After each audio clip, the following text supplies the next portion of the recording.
Sveglio come sempre una mattina, senza sapere mai che cosa fare. Faccio 2 passi e poi ritorno giù a dormire.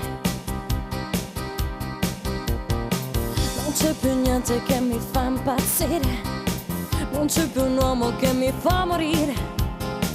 L'unica cosa bella è dormire, dormire, dormire e sognare, sognare, sognare.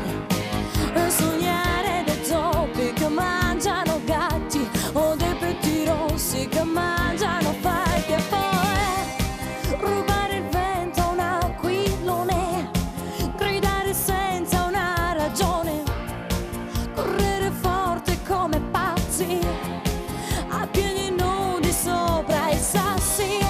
Vivere adesso e non domani, come gli zingari sul prato, bere la pioggia dalle mani, senza tempo e senza nome.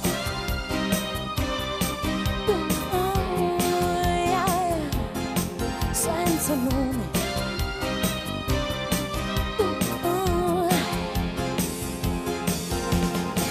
Passeggio tra la gente per le strade, tra quella scia, quella delle borgate.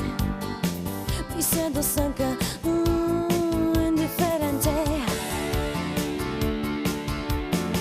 Mi sono messo troppo oro addosso. Mi si avvicina un tipo brutto e grasso, mi chiede se lì vicino c'è un gabinetto.